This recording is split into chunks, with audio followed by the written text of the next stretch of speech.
பழைய காலத்தில் மனிதர்கள் பூமியில் அதிகமாக வாழ்ந்தார்கள். ஆனால் அவர்கள் பலர் தீமையிலும் அநியாயத்திலும் வாழத் தொடங்கினர். இதை கண்டு கர்த்தர் மிகவும் வருந்தினார். ஆனால் அந்த உலகத்தில் தேவனை பயந்து நீதியாக வாழ்ந்த ஒரே மனிதன் இருந்தார். அவர் பெயர் நோவா. நோவா தேவனை முழு மனதுடன் நம்பியவர். அதனால் தேவன் நோவாவிடம் பேசினார். இந்த உலகத்தில் தீமை அதிகமாகிவிட்டது.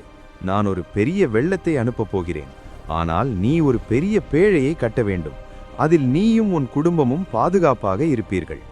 ஒவ்வொரு வகையான மிருகங்களிலிருந்தும் 2 சேர்த்து பேழைக்குள் கொண்டு வா என்றார்.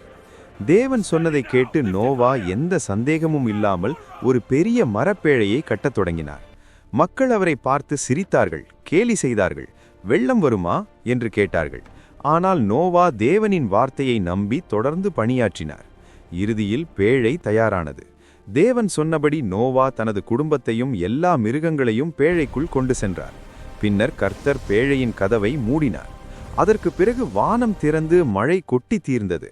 40 நாட்கள் மற்றும் 40 இரவுகள் மழை தொடர்ந்து பெய்தது. பூமி முழுவதும் தண்ணீரால் மூடப்பட்டது. ஆனால் பேழைக்குள் இருந்த நோவாவும் அவரது குடும்பமும் தேவனின் பாதுகாப்பில் இருந்தார்கள். சில காலம் கழித்து தண்ணீர் குறையத் தொடங்கியது. நோவா ஒரு புறாவை அனுப்பினார். அது ஒரு ஒலிவ் இலை கொண்டு திரும்பி வந்தது. அதனால் நிலம் மீண்டும் வெளிப்படத் தொடங்கியது என்று அவர் அறிந்தார். இறுதியில் தேவன் நோவாவிடம் பேழையிலிருந்து வெளியே வர சொன்னார். நோவாவும் அவரது குடும்பமும் பாதுகாப்பாக வெளியே வந்தார்கள்.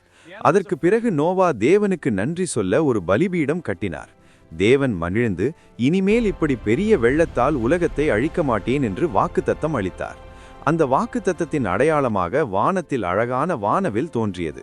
அந்த வானவில் தேவன் மனிதர்களுக்கு கொடுத்த வாக்குத்தத்தத்தின் நினைவாக இருக்கிறது.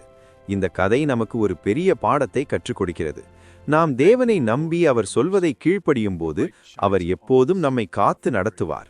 அன்பான பரலோக தந்தையே, நோவாவின் கதையின் மூலம் உம்மை நம்பி கீழ்ப்படியும் வாழ்க்கையை எங்களுக்கு கற்றுக் கொடுத்ததற்கு நன்றி. கர்த்தாவே, நாங்களும் உம்மை நம்பி நேர்மையாக வாழ எங்களுக்கு உதவி செய்யும். எங்கள் வாழ்க்கையையும் குடும்பத்தையும் உமது கரங்களில் ஒப்படைக்கிறோம். இயேசுவின் நாமத்தில் ஜெபிக்கிறோம். ஆமேன். இந்த வீடியோ பிடித்திருந்தால் ஷேர் செய்யவும் சப்ஸ்கிரைப் செய்யவும் மறக்காதீர்கள். தேவன் உங்களை ஆசீர்வதிப்பார். ஆமேன்.